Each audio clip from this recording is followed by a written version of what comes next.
Alors, on va demander à l'Esprit Saint de vous aider, parce que ce que vous allez faire là, c'est pas seulement des exercices, de se faire plaisir en écrivant de très belles lettres, en faisant de la calligraphie. C'est comme toute chose, et surtout quand on parle de calligraphie, parce que la calligraphie, elle n'est pas née à l'époque moderne, elle a quelque chose de profondément religieux. Ce sont les moines, les moniales dans les monastères qui ont écrit des textes anciens, notamment retranscrit la Bible, les écrits des pères, etc. Donc c'était toujours dans une ambiance religieuse. Et ce qu'il faut aussi remarquer, comme ceux qui peignent, qui écrivent, comme on dit plutôt, des icônes, il s'agit d'une véritable voie spirituelle. L'attention qu'on met, le silence l'attention que ça implique et le silence que ça oblige, c'est quelque chose qui nous saisit et qui nous guide de l'intérieur. Donc c'est les gens qui pratiquent vraiment la calligraphie, je ne parle pas d'une manière artistique, il y a des artistes peintres, qui sont de grands artistes d'ailleurs, mais qui n'ont pas forcément une voie spirituelle. Là, il s'agit, et je pense que Sophie, c'est comme ça qu'elle veut l'enseigner, c'est que vraiment, ça nous conduit vers une intériorité. Qu'à travers les lettres que vous allez écrire, ou les formes, est-ce que tu leur apprends aussi un petit peu de dessin. Un peu de dessin. Tout ceci vise vraiment à rejoindre la source du cœur, comme on l'évoquait ce matin. Et c'est de la source du cœur que justement vient la véritable intelligence de l'être. On évoquait ce matin en lisant un texte sur les portes du silence. Oui, je sais, je parle de trop encore, mais... Et ce matin, on lisait sur les portes du silence ce passage sur les obsessions qui nous habitent.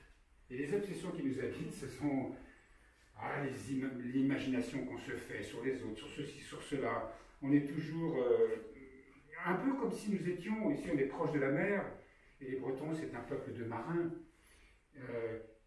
C'est un peu comme si nous étions sur une barque, il y a une voile, il n'y a pas de gouvernail. Alors vous savez, dans cette région, il y a beaucoup de rochers, ce qu'on appelle des cailloux chez nous. Et les cailloux, ce sont des rochers qui affleurent, on ne les voit pas forcément, et quand on n'a pas de gouvernail, eh bien on va se planter dessus, et c'est le naufrage. Et bien dans la vie, c'est la même chose. Souvent, les gens vont droit au naufrage sans se rendre compte parce qu'ils n'ont pas ce gouvernail intérieur, c'est-à-dire ce discernement, cette perception qui va leur donner cette intelligence du cœur, comme dit, guidée par l'esprit. C'est l'esprit qui est notre gouvernail. Évidemment, l'esprit ne dirige pas notre vie, il l'inspire. Et c'est une synergie, c'est une association entre, je dirais, notre volonté et la volonté de Dieu, entre notre énergie et l'énergie divine. Donc c'est vraiment ce que vous allez apprendre là, c'est ça qu'on recherche, même sans le savoir. Et autrefois, dans les monastères, il y avait des gens qui étaient des calligraphes, des gens qui étaient des fresquistes, etc. C'était ce qu'on appelle un charisme, et qui correspondait. Et c'était tellement exigeant, et il y a en même temps quelque chose au fond de nous-mêmes qui exige que ce que nous faisons soit le plus parfait possible. Ça ne vient pas d'un désir de se dépasser, d'être performant, c'est de l'intérieur que ça se passe. Et il y a une très grande différence entre les deux. Et on peut être, par exemple, voir un ouvrage, se dire à l'extérieur, dire « Ah oui, c'est pas mal, c'est bien, c'est super ce que tu as fait, etc. » Et soi-même se dire « Non, il y a quelque chose que je n'ai pas réussi. » Et d'avoir l'humilité de se dire « Je ne peux pas aller plus loin. » Et c'est intéressant ça, parce que tout le travail qu'on débute, qu'on continue, au fur et à mesure qu'on développe, correspond en même temps à une transformation dans l'esprit de sa propre personne. Voilà, bon. Je vous souhaite une session merveilleusement belle au sens spirituel du terme, et puis entre les mains de Sophie, de Sœur Onen aussi ici présente. Je crois qu'on ne pouvait pas mieux tomber, quoi. Regardez comme elles font les fausses humaines. Au nom du Père et du Fils et du Saint-Esprit. Amen. Seigneur, vois ta sainte bénédiction sur cette assemblée. Bénis cette maison, bénis ce travail qui est fait en l'honneur de ta gloire. Accorde, Seigneur, que tout ce temps qui sera passé dans cette maison puisse vraiment être une belle fraternité, une belle communion avec les êtres et les choses et avec toi. Toi qui es miséricordieux et béni dans tous les siècles des siècles. Amen. Amen. Bien préparé, ça. Oh, tu as vu ça avec un Ils ont tous des marches, des pèlerinages. Et même si nous n'avons pas conscience, la vie elle-même est un pèlerinage. La marche, c'est l'action du petit enfant qui se lève pour la première fois. Et l'action souveraine de l'être qui marche à la rencontre de lui-même et de son Créateur. La marche devient pèlerinage quand on a conscience d'avancer vers un lieu sacré. Alors bien sûr, ça peut être le pèlerinage extérieur, mais le lieu sacré, il est en nous. Et la calligraphie nous y mène. Les pèlerinages sont des occasions de rencontre. Les plus essentielles se passent de mots, souvent car on marche sur le même chemin. Chacun a sa route unique et singulière. On est tous à des niveaux, à des expériences différentes. Tous les itinéraires qui sillonnent les routes du monde vers les sanctuaires sont autant de voies qui nous reconduisent à la source en nous, à notre cœur. Il est dit « Je marcherai sur la terre des vivants ». La marche, plus qu'une action physique, est un relèvement de l'être. Prends ton grabat et marche, dit le Christ. Lui a toujours marché sur les routes de Galilée et dans sa vie. Il ne s'est pas fixé, il n'avait pas de pierre où reposer sa tête. Il nous montre le chemin, et mieux que personne, puisqu'il est lui-même le chemin. La marche nous sort de nos enfers, de nos enfermements, de toute tristesse et de toute détresse. Qu'est-ce que marcher? C'est nous mettre en mouvement, contacter notre verticalité dans ce mouvement. Ressentir à chaque pas le contact de la terre et ce qui nous relie au ciel. C'est une démarche de liberté, c'est pas une marche militaire ou quelque embrigadement que ce soit. Au contraire, c'est un appel à vivre, à se relever. Tout notre être se met à respirer, à se mouvoir. Respirer et se mouvoir dans le cœur de Dieu, c'est-à-dire l'association du souffle et du mouvement, pour aller vers le centre, vers le cœur, vers ce qui en nous n'est pas conditionné et qui reste pur et virginal. Alors, plus que de discours, je ne vais pas vous aborder tout ça, vous allez expérimenter. Je pense qu'il sera bon quand vous vous sentirez peut-être un petit peu fatigué, c'est peut-être d'aller faire quelques pas dehors, donc vous continuerez la marche. Et je vais vous montrer aussi, vous aurez le temps de consulter ce petit carnet que j'ai réalisé pendant plusieurs mois en pensant à vous. Et qu'est-ce qui m'est venu en évoquant le pèlerinage. Donc, vous verrez, d'abord, en venant en Bretagne, je me suis dit, il faut faire le Trobrèze. Donc, le Trobrèze, c'est l'itinéraire des 7 saints bretons. Donc, vous pourrez feuilleter, il y a Saint-Malo, Saint-Brieuc, enfin, vous voyez, vous verrez, il y en a 7. Hein. Donc voilà, vous verrez, à chaque fois j'ai fait l'enluminure et le tropère correspondant. Voilà, ça pour la Bretagne. Ensuite, je me suis dit, bon, les pèlerinages, évidemment, Compostelle. Donc, vous verrez Compostelle, je vous laisserai découvrir. Il y a d'ailleurs dans vos dossiers, vous verrez des petites illustrations que vous pourrez reprendre. Ensuite, évidemment, qui dit marche, on pense aux pèlerins russes. Donc, vous verrez, découvrirez ce qu'il dit. Et puis, je me suis dit, le dernier, qu'est-ce que c'est? Peut-être Chartres et le pèlerinage en France. Donc, vous verrez. Et j'ai fini par, vous découvrirez aussi demain, les pèlerinages intérieurs. Qu'est-ce qui, pour moi, est un pèlerinage? Donc, en fait, j'ai, au fil du travail, découvert 3 pèlerinages, c'est-à-dire la prière. Le deuxième, les textes. On fait des pèlerinages dans les textes, à travers les textes. Et troisième, le jardin. Parce que aussi, on va au fond de son jardin et c'est aussi une marche et un pèlerinage. Donc vous pourrez consulter ça. Il y a aussi des livres dont je me suis inspirée et avec Soronen, par moment on vous lira un petit extrait. Hein. Et puis tout ce travail du corps qu'on va essayer de vous transmettre toutes les deux. Voilà. Et évidemment, je remercie 1000 fois Soronen pour son assistance. Donc, on a aussi amené un petit gong. Alors, le gong va de façon à ce que la parole n'interfère pas trop. Vous allez voir qu'il y a une petite tension qui peut s'instaurer dans les épaules ou dans le dos. Et donc, quand on donnera un petit coup de gong, je vous demanderai de poser la plume, de rester bien assise, de fermer un petit peu les yeux, et puis on vous guidera dans ce travail.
Ségolène dit accueilli, tout était préparé, tout ça, je me dis, c'est vrai que si on était comme ça, nous ici, on préparait l'accueil de nos frères et sœurs, ils seraient heureux, quoi. Merci de donner un si bel exemple.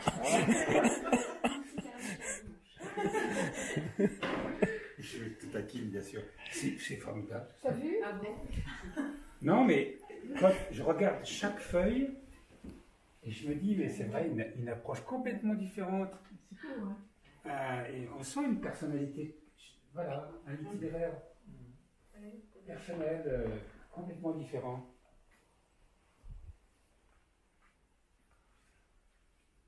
Et on sent en même temps le chemin de chacun. Ouais. Il y a ceux qui sont en marche, il y a ceux qui se cherchent. Il y a ceux qui sont... on sent que c'était déjà une marche...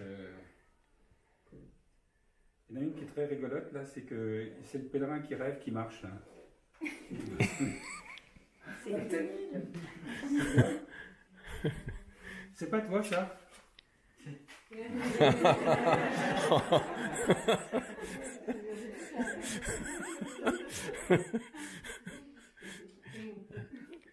En tout cas, c'est une belle expérience. Hein. Une belle expérience, en même temps, vous posez, chacun pose, révèle ce qu'il est et se situe. Et c'est très important, ça.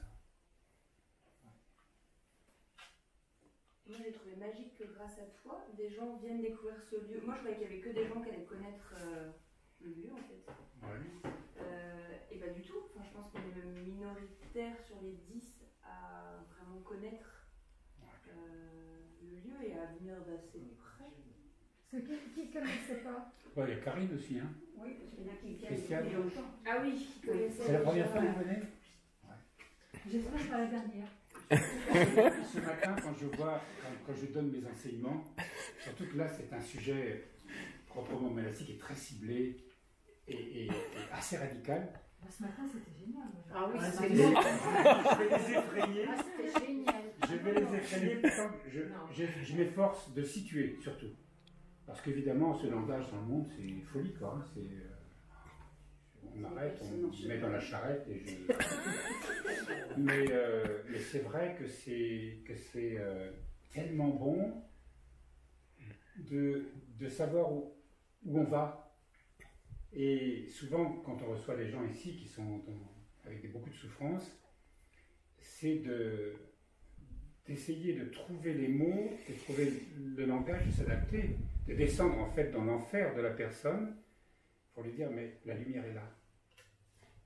Et que l'idée qu'on se fait de ce qu'on est en train de vivre, les dramatisations qui vont avec, l'angoisse, la peur, les révoltes, tout ce qu'on voudra, ça c'est une réaction d'affolement parce qu'on ne sait pas que la lumière est là. Qu'il suffit simplement, c'est comme dans les sables mouvants, c'est quand on commence à s'enfoncer, il faut arrêter, il faut se coucher. C'est étrange, n'est-ce pas? Et d'ailleurs on se sort des sables mouvants dans un mouvement de natation. Parce que le corps, à ce moment-là, ne s'enfonce plus quand il est... c'est une loi naturelle. Hein. Dans l'eau, c'est pareil. Vous restez comme ça, c'est vous couchez, on flotte. Et dans la vie, c'est la même chose. Et là, on rencontre. C'est parce qu'on n'est pas prédisposé, on n'a pas été éduqué. J'ai reçu un jeune couple là, qui veulent se marier, que je connais déjà la jeune femme depuis quelques années. Et le garçon, c'est des jeunes, 27 ans, et plein de questions. Et je vois à quel point, dès qu'on donne des pistes, etc., tout s'éclaire, quoi. En tout cas, c'est ça, le grand mystère de la vie, et comme toi tu le montres à travers ces exercices, à travers ce cheminement, souvenez-vous de ce que je vous ai dit. C'est le prochain, ça? C'est lourd, hein? Ah ouais, c'est bien ça. Il y a une histoire, là, c'est vrai, c'est génial. Je vous ai parlé de la croix ce matin, la main de Dieu. Il y a une histoire comme ça, je vous parlais des croix ce matin, les croix me fait peur. Et je parlais avec ce jeune garçon qui avait fait du rafting, qui parlait un petit peu des courants, etc. Et moi, en tant que plongeur, et ça m'est arrivé d'être pris dans des courants violents, et ça, il ne faut pas résister. Si on résiste, c'est la mort, quoi. L'essoufflement, la noyade, etc. Il faut utiliser ça, parce que le courant nous emmène toujours quelque part. Et tout ce que nous vivons dans la vie, l'épreuve que nous vivons, nous ne comprenons pas qu'elle est indispensable. Alors, elle est indispensable parce qu'elle arrive, c'est pas la peine de la nier, elle est là. On peut dire, on peut se débattre, se justifier, dire mais pourquoi ça arrive, et de reporter la responsabilité sur les autres, sur la vie, sur mon enfant, je ne sais quoi, sur Dieu.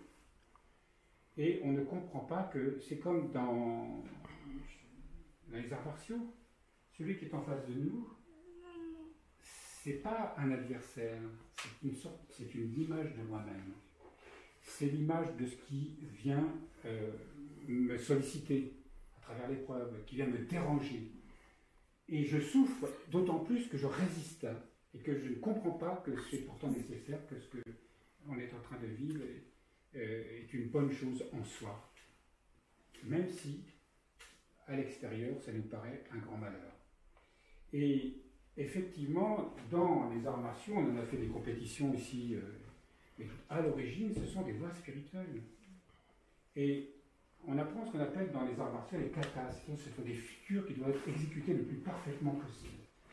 Le but n'est pas de terrasser un adversaire, c'est de réaliser cette figure, transformer cette énergie, sortir du péché, c'est-à-dire de la passion qui tourne autour de l'ego, avec ses souffrances, avec ses tourments, dont il ne sort jamais, pour diriger ça vers le cœur.